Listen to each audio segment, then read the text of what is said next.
Everyone. हम लोग सारा टीम है और यहाँ हम एक बर्डन का स्किट कर रहे हैं। तो ये स्किट का रिलेटेड सिंपल है कि हर एक मेंबर आएगा और ये बर्डन है। बर्डन मतलब कलीसिया।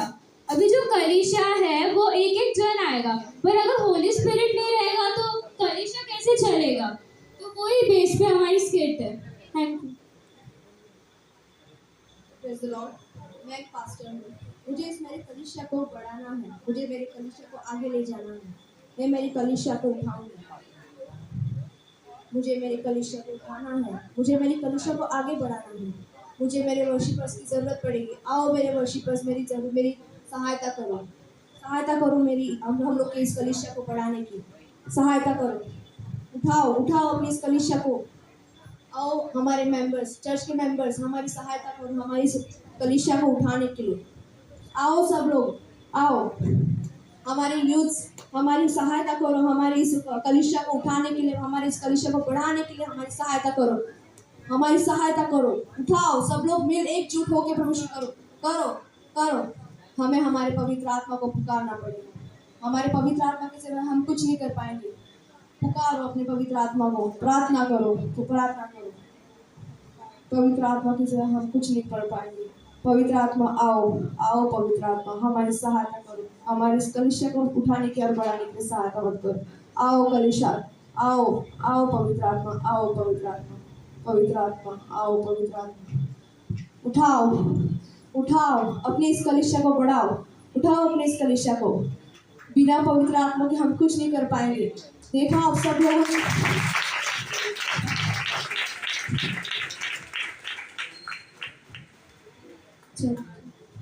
तो आप लोग ने देखा कि एक नहीं, दो नहीं, पूरी कलीसिया हुई, पर वो उठा नहीं बर्डन या कलीसिया नहीं चली। क्यों? क्योंकि स्पिरिट ही नहीं, होली स्पिरिट नहीं है। तो अगर होली स्पिरिट नहीं रहेगा तो फिर कलीसिया चलेगी कैसे? अगर आप विदाउट होली स्पिरिट की प्रार्थना कर रहे हो तो नहीं होगा। सो हमारे लाइफ में इम्पोर्टेंट है कि होली स्पिरिट तो चर्च में होनी चाहिए। Thank you.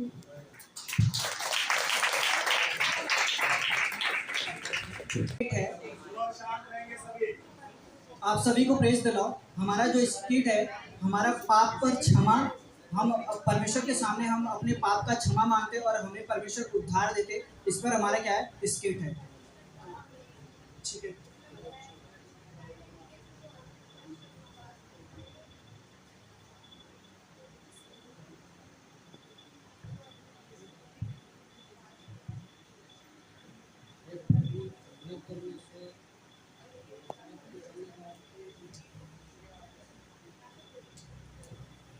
हे परमेश्वर, हे प्रभु, आपके धन्यवाद है। आज का दिन प्रभु आपका धन्यवाद है। हे ईश्वर, आपके कोटि कोटि प्रणाम मेरे तरफ से। हे प्रभु, हे परमेश्वर, हम पर दया कीजिए। हे प्रभु, हम पर दया कीजिए।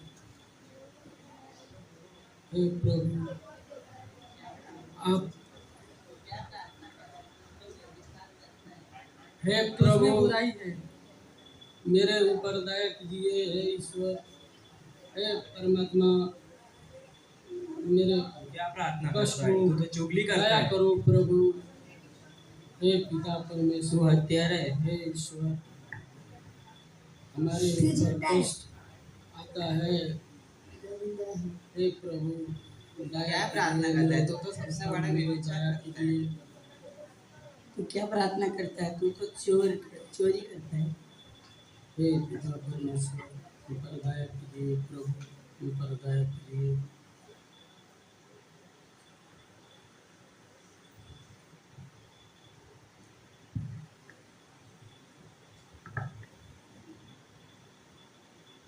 हे प्रभु, हे ईश्वर, हम पर दया करे। सभी बालकों के ऊपर सभी को कृपा करे प्रभु। आपके धन्यवाद हो, धन्यवाद हो। आपके प्रस्तुति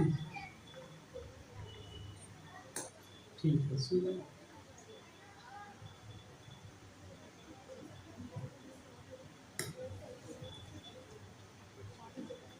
हे प्रभु,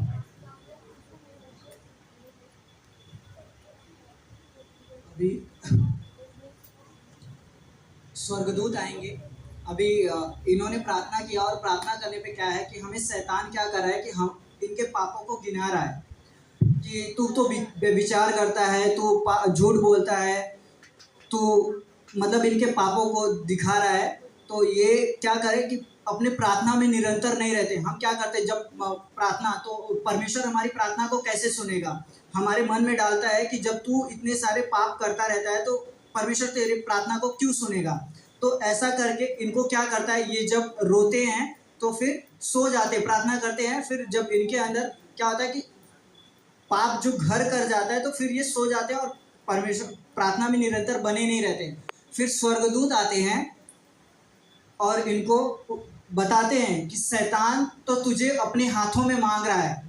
शैतान क्यों? क्योंकि तू प्रार्थना में निरंतर बना नहीं रहता है। तो ये फिर क्या करते हैं, स्वर्गदूत जैसे ही दर्शन देता है, फिर स्वर्गदूत के जाने के बाद ये फिर से उठते हैं और फिर उठकर तुरंत निरंतर प्रार्थना में लग जाते हैं।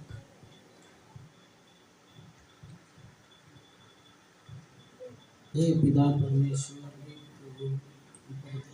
हे प्रभु हम पर दया कीजिए। हे राजाओं के राजा, हे प्रभु हम पर कृपा कीजिए। प्रभु हम पर कृपा कीजिए। हे बोझ से दबे हुए लोगों, मेरे पास आओ, मैं तुम्हें विश्राम दूंगा। तुम्हारे पाप सारे माफ हो गए।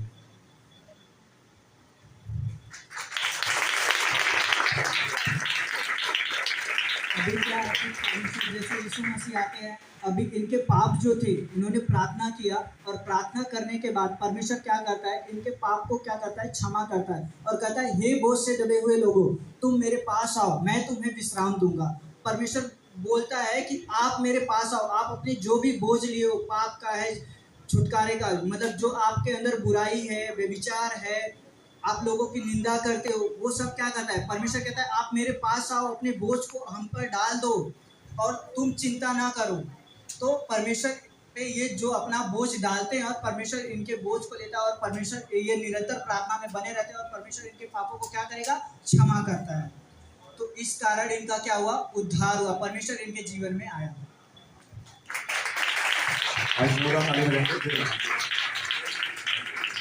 जोरदार ताली बजाएंगे आप राम सिंह के लिए।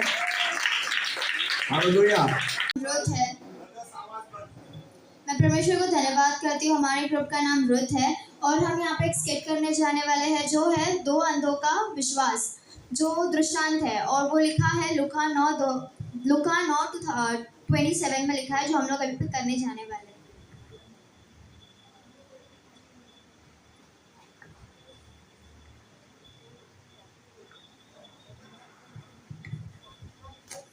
परमेश्वर की जय हो, परमेश्वर की जय हो, परमेश्वर की जय हो, परमेश्वर की जय हो।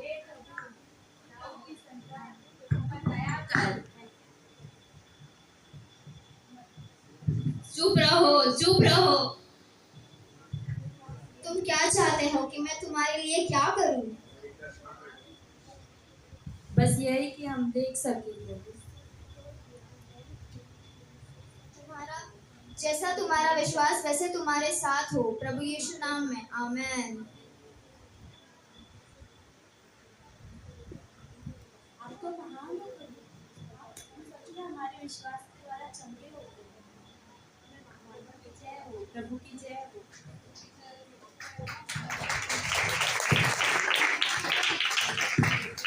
जैसे कि लिखा है कि जब भी हम परमेश्वर पे विश्वास करते हैं तो हमारे सारे बंधन टूट जाते हैं और हम हमारे लाइफ में जो भी प्रॉब्लम्स होते हैं वो सब खत्म हो जाते हैं। तो हमें लोगों पे विश्वास ना करते हुए परमेश्वर के वचनों पे विश्वास करना है और वचनों के द्वारा चलने में परमेश्वर हमारी सहायता करेगा।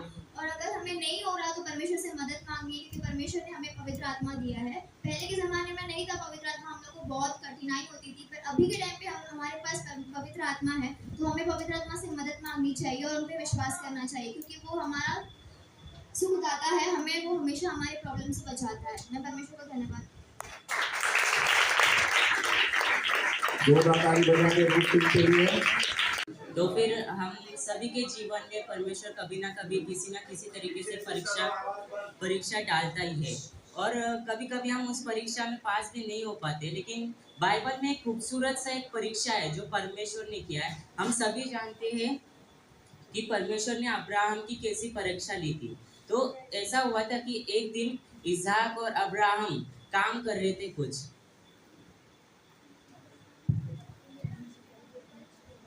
फिर परमेश्वर ने अब्राहम से कहा,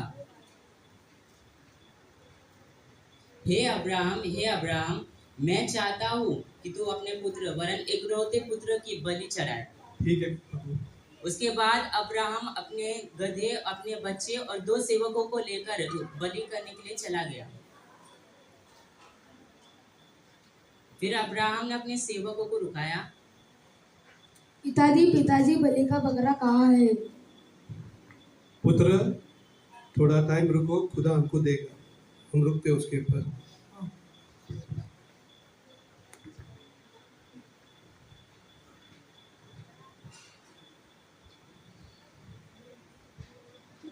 फिर अब्राहम ने अपने पुत्र की बलि करनी चाहिए, लेकिन तभी परमेश्वर ने उसे रोक दिया। हे अब्राहम भूल जा, उसे छोड़ दो।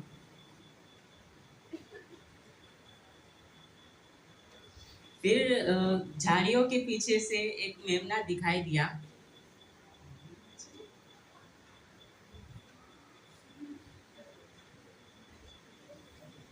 फिर उसने उस मेमने की बलि दी और वो दोनों खुशी खुशी चले गए। हालेलुया। तो इस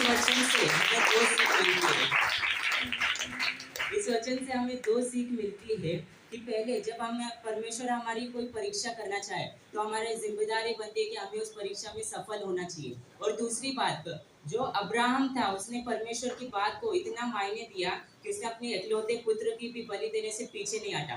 क्या आज हम भी परमेश्वर की बात को इतना ही मायने देते? धन्यवाद।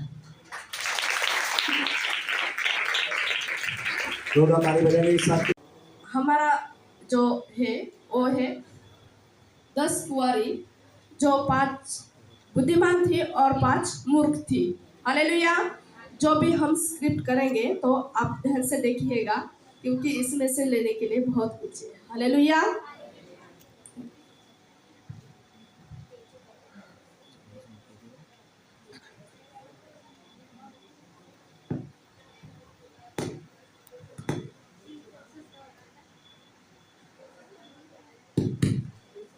तब स्वर्ग का राज्य उन 10 कुंवारियों दुनिया से भेंट करने को निकली। उनमें 5 मूर्ख और 5 समझदार थी। मूर्ख ने अपनी मशाले तो ली, परंतु अपने साथ तेल नहीं लिया। परंतु समझदारों ने अपनी मशाले के साथ अपनी कुप्पियों में तेल भी भर लिया। जब दूल्हे के आने में देर हुई तो वे सब उगने लगी और सो गई।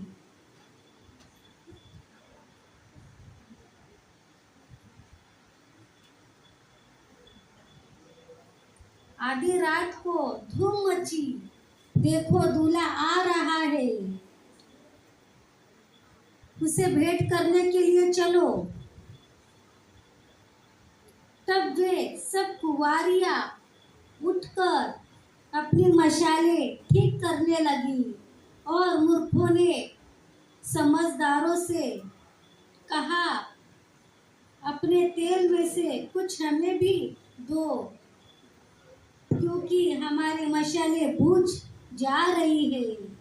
परंतु समझदारों ने उत्तर दिया, कदाचित यह हमारे और तुम्हारे लिए पूरा न हो।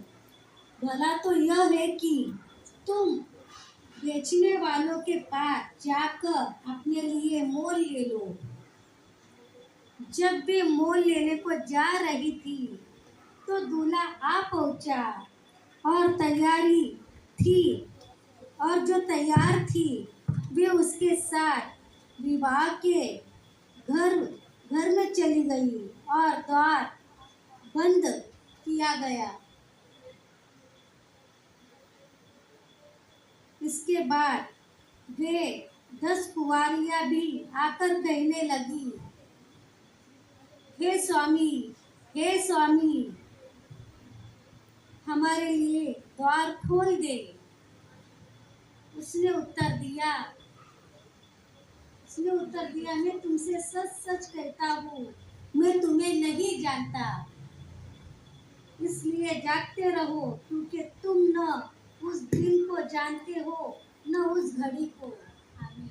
हालेलुया। परमेश्वर का वचन कहता है तुम जागते रहो, क्योंकि वो घड़ी कब है किसी को मालूम नहीं। हालेलुया। तो अभी हम सब तैयारी की, अभी चालू किए। हालेलुया। हम पहले भी तैयार हुए थे, लेकिन अभी परमेश्वर के सामर्थ्य से हमें इतना भरना है। हालेलुया।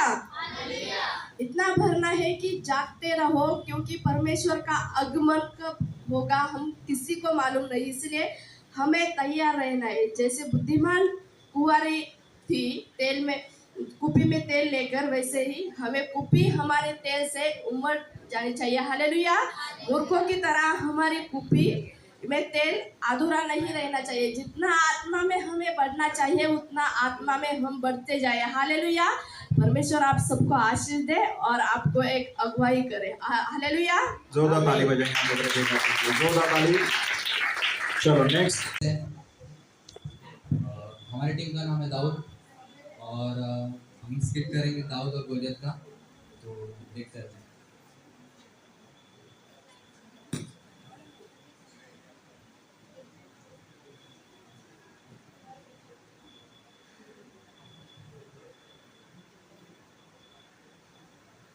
क्या कोई है जो लड़ेगा गोलियत से, जो एक पक्का राक्षस है? कौन है गोलियत? मैं लड़ूंगा उससे।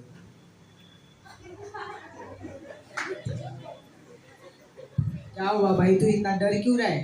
राक्षस को मारने के हमारे में दम।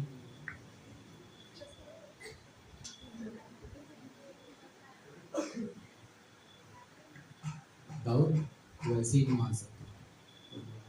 गोलियत को मारने के लिए तेरे को उसकी अनुमति चाहिए, राजा की अनुमति चाहिए, तेरे को अनुमति लेनी पड़ेगी।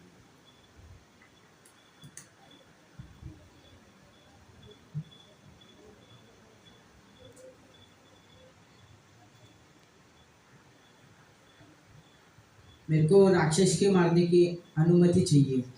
क्या तू लड़ सकता है उससे? हाँ। तुझे कोई ढाल चाहिए? नहीं, क्योंकि परमेश्वर ही मेरी ढाल है।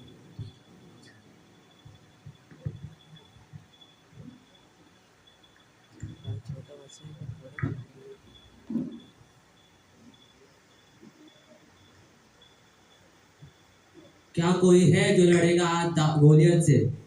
हाँ है, मैं लड़ूंगा दाऊद से, गोलियत से।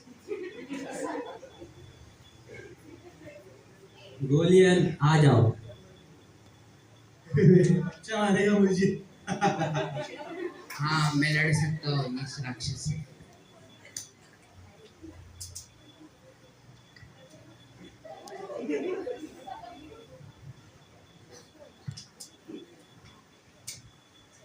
इससे हमें ये सीख मिलती है कि कितने भी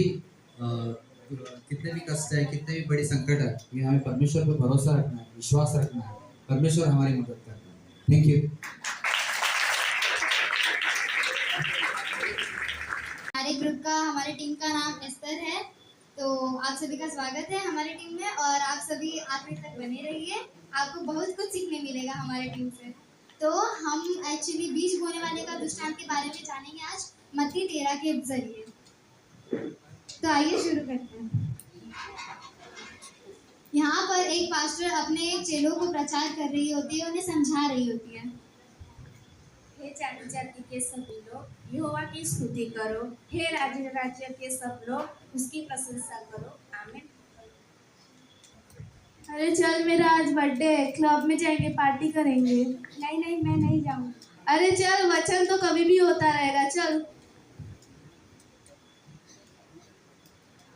अब तुम बोने वाले के दृष्टांत का अर्थ सुनो। जो कोई राज्य का वचन सुनकर नहीं समझता, उसके मन में जो कुछ बोया गया था वह उसे दुष्ट आकर छीन ले गया। ये वही है जो मार्ग के किनारे बोए गए हुए थे। अब हम आते हैं दूसरे दृष्टांत पर, दूसरे बीज पर। क्योंकि उसकी करुणा हमारे ऊपर प्रबल हुई है और यहोवा की सच्चाई सदा की यह की स्तुति करो। आमीन। अच्छा यार, आज का ना मुझे बहुत अच्छा लगा। आज ना बहुत अच्छा था। हाँ यार, मुझे भी आज का वचन बहुत अच्छा लगा और गहराई से समझने के लिए प्रभु ने सहायता की। अब हम देखते हैं अगले दिन इनके साथ क्या होता है।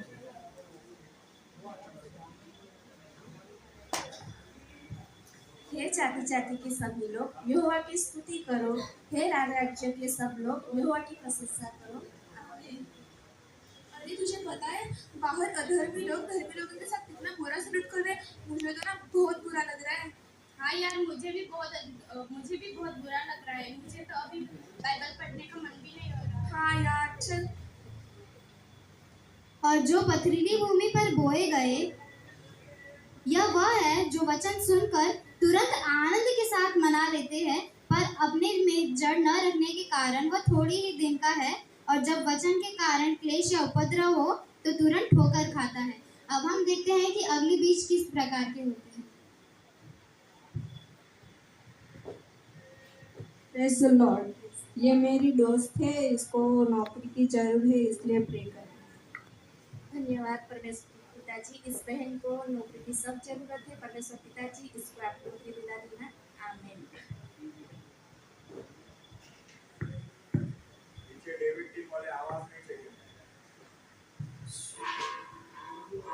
हेलो। हाँ हेलो। आपके लिए नौकरी का ऑफर आया है। हाँ हाँ, क्यों नहीं, मैं आऊँगी ज़रूर, क्यों नहीं। हाँ। वाह यार, मुझे नौकरी मिल गई, मैं बहुत खुश हूँ। गॉड थैंक यू प्रभु जी, उसके लिए आपका धन्यवाद करती हूँ प्रभु यीशु मसीह। हेलो। हाँ बोलो ना। तुम चर्च क्यों नहीं आ रही हो? अरे यार, मुझे टाइम नहीं मिलता है, मुझे नौकरी मिल गई ना, इसलिए मैं चर्च नहीं आऊँगी। हाँ।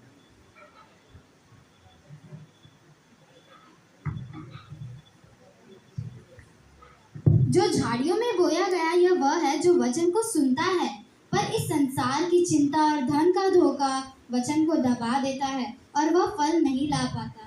अब हम आते हैं अच्छी भूमि के लोगों पर। हम देखते हैं कि ये लोग किस तरह के होते हैं। Praise the Lord pastor. आज आप मेरे लिए प्लीज प्रे कीजिए कि मैं और वचन में बढ़ सकूं। धन्यवाद परमेश्वर पिताजी, इस बहन को परमेश्वर पिताजी आप आगे बढ़ाना, ये वचन में और बढ़े, तुम्हारे वचनों को और गहराई से तो ये समझ सके, इसके लिए प्रभु जी आपके पास मांगते हैं प्रभु के नाम में। आमीन। पास्टर, हम कल मिलते हैं।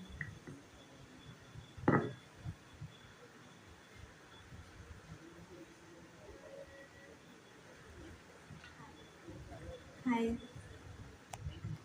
अरे सुमिता, तुम कितने दिनों से मिल नहीं पाई हो, क्या हो गया? सब ठीक तो है ना?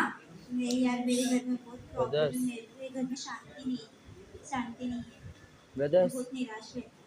तो तुम मेरे साथ चर्च आओ, वहाँ पे शांति का राजा प्रभु यीशु मसीह जरूर तुम्हारी मदद करेंगे। सच्ची? जरूर। तो हम कल मिलते हैं। अब हम देखते हैं कि अगले दिन क्या होता है। चलो स्मिता, क्या तुम रेडी हो? पास्टर जी, ये मेरी दोस्त है, इनको जॉब मिलने में और इनको ऐसा लगता है कि इनके जीवन में बहुत उदासी है, तो आप प्लीज इनके लिए प्रार्थना कीजिए।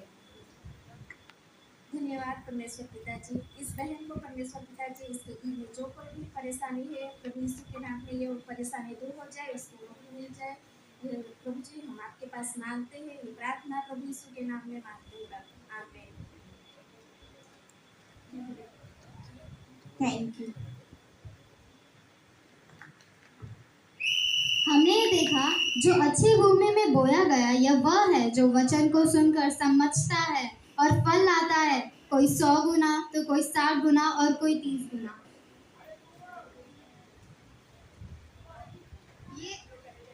ये दृष्टांत के द्वारा हमें ये समझने मिला कि हम जो भूमि है, जो बीज है वो वचन है। अब हम वचन को किस तरह से लेते हैं, क्या हम उस पथरीली के किनारे वाले पे हैं या झाड़ियों के बीच वाले हैं, या हम कहाँ पर हैं, हमें अपने आप को जांचना है और देखना है कि हम कौन से वाले जगह पे गिरे हुए हैं, हम वचन को किस तरह से पकड़ते हैं। तो हम सभी को फल लाने वाला बनना है, जो बीज को और लाता है और फलता है। तो हम सभी ऐसा नहीं करना है कि हाँ ये तो आगे बढ़ रहा है, मैं नहीं बढ़ पाऊंगा। वचन कहता है कि कोई 60 गुना तो कोई 30 गुना तो कोई 80 गुना लाएगा। इसके लिए धन्यवाद करते हैं। जोरदार ताली बजाएंगे एस्तर टीम के लिए। नेक्स्ट मेरा नाम रोनित है और मेरी टीम का नाम जैकोब है। तो हम एक स्किट को परफॉर्म करने वाले 5000 पुरुषों को खिलाना। तब परमेश्वर एक भीड़ पे रुकता है और सब गांव वाले उनको देखते हैं और वो पहचान जाते हैं कि कौन है। तब परमेश्वर उनके ऊपर दया खाता है क्योंकि वो भेड़ समान थे और उनको ज्ञान की बातें बताने लगते हैं।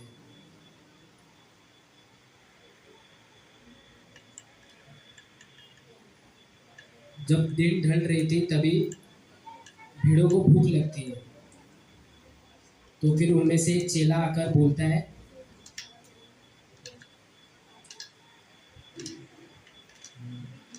कि हम 100 दिनार लेकर मछलियाँ ले लें क्या। तब परमेश्वर बोलता है कि तुम्हारे पास क्या है। तब उनमें से एक चेला आकर बोलता है कि हमारे पास खाली 5 रोटी और 2 मछली है। तब परमेश्वर उसे लेता है और अपनी भीड़ को बोलता है कि जा लाइन से बैठा दे और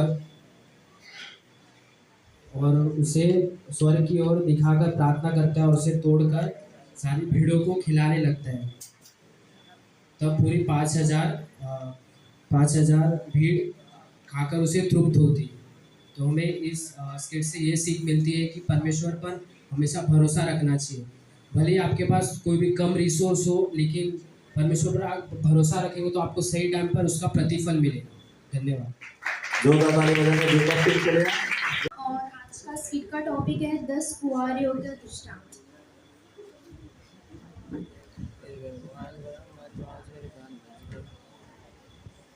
तब स्वर्ग का राज्य उन 10 कुंवारियों के समान होगा जो अपनी मशालें लेकर दूल्हे से भेंट करने को निकले। उनमें 5 मूर्ख और 5 समझदार थी। मूर्ख ने अपनी मशालें तो ली परंतु अपने साथ तेल नहीं लिया, परंतु समझदारों ने अपनी मशाले के साथ अपनी कुप्पियों में तेल भी भर लिया। जब दूल्हे के आने में देर हुई तो वे सब उगने लगी और सो गई।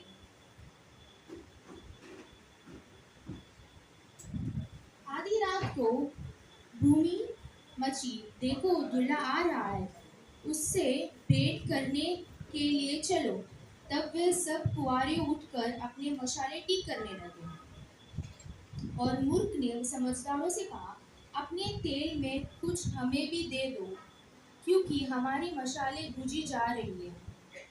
परंतु समझदारों ने उत्तर दिया, कच्ची तू यहाँ हमारी और तुम्हारे लिए पूरा ना हो। भला तो यह है कि तुम बचने वालों के पास जाकर अपने लिए मोल ले लो। जब वे मोल लेने को जा रही थी तो दूल्हा आ पहुंचा और जो तैयार थी वे उसके साथ विवाह के घर में चले गई और द्वार बंद किया गया। इसके बाद वे दूसरी कुंवारियों भी आकर कहने लगे, हे स्वामी, हमारे लिए द्वार खोल दे। इससे उत्तर दिया, मैं तुमसे सच कहता हूँ, मैं तुम्हारा नहीं जानता। इसलिए जागते रहो, क्योंकि तुम ना उस दिन को जानते हो ना उस घड़ी को। तो हमें ये सीख मिलती है कि अपने को अलर्ट रहना है, परमेश्वर कभी भी आ सकता है। अपने को मूर्ख की तरह नहीं रहना है, सोते रहना है, पर अपने को वो 5 कुंवारियों जो समझदार कुंवारी उन लोग की तरह रहना है जो हमेशा अलर्ट रहना है। धन्यवाद। जोरदार ताली बजाएंगे। चलो आखिरी टीम है, आखिरी टीम। आप सभी को जय मसीह की। हमारी टीम का नाम है टीम मारधा और आज हम लोग जो स्किट करने जा रहे हैं वो बेस्ड है लूका चैप्टर 17 का वर्स 11 से लेके 19 तक। और इस जो स्किट है, इस स्किट में जो कैरेक्टर्स है उसमें एक याजक है और बाकी 10 कोड़ी है और एक यीशु है। आइए हम देखते हैं कि किस तरीके से इस स्किट को हम लोग परफॉर्म करते हैं। Let's start. ऐसा हुआ कि वह यरूशलेम जाते हुए सामरिया और गलील के बीच से होकर जा रहा था। किसी गांव में प्रवेश करते समय उसे 10 कोढ़ी मिले। उन्होंने दूर खड़े होकर ऊंचे शब्द से कहा, हे स्वामी, हे यीशु, हम पर दया कर। उसने उन्हें देखकर कहा, जाओ अपने आप को याजकों को दिखाओ। और वे जाते जाते ही शुद्ध हो गए। तब उनमें से एक यह देखकर कि मैं चंगा हो गया हूँ, ऊंचे शब्द से परमेश्वर की बड़ाई करता हुआ लौटा और यीशु के पांवों पर मुंह के बल गिरकर उसका धन्यवाद करने लगा। और वह सामरी था। इस पर यीशु ने कहा, क्या 10 शुद्ध न हुए? तो फिर वे 9 कहाँ हैं? क्या इस परदेशी को छोड़ कोई और न निकला जो परमेश्वर की बड़ाई करता? तब उसने उससे कहा, उठकर चला जा, तेरे विश्वास ने तुझे चंगा किया है। हालेलुया। इस स्किट से हमें क्या सीखने को मिला? इसमें हमने ये देखा है कि यहाँ पे 10 कोढ़ी लोग थे और 10 में से जब वो लोग यीशु मसीह के पास आते हैं तो 10 के 10 ठीक हो जाते हैं, 10 के 10 चंगे हो जाते हैं। लेकिन रिटर्न यीशु मसीह को धन्यवाद देने कौन आता है? सिर्फ एक ही कोढ़ी आता है और बाकी के 9 लोग जो यीशु मसीह से जो उन्होंने चंगाई प्राप्त किया, जो आशीष प्राप्त किया, वो लोग सब लोग भूल जाते हैं। तो हमें इससे ये सीख मिलती है कि हमें अपने जीवन में हमें कितने सारी आशीषें मिलती है, परमेश्वर हमें कितने सारे चंगाई देते हैं, बंधनों से छुटकारा देते हैं। लेकिन हम लोग कई बार क्या करते हैं, हम लोग उस सारे यीशु मसीह के उपकारों को भूल जाते हैं और हम सभी लोग उस 9 की तरह भूल कर चले जाते हैं, यीशु मसीह को धन्यवाद नहीं देते। लेकिन इससे हमें ये सीख मिलता है कि हमें उन 9 की तरह नहीं बनना है, बल्कि हम उस एक की तरह उस विश्वास योग्य बनना है कि हमें रिटर्न आकर परमेश्वर को धन्यवाद करना और परमेश्वर के नाम की स्तुति। Thank you. हमें जोरदार ताली बजाएंगे मार्था टीम के लिए, जोरदार ताली बजाएंगे।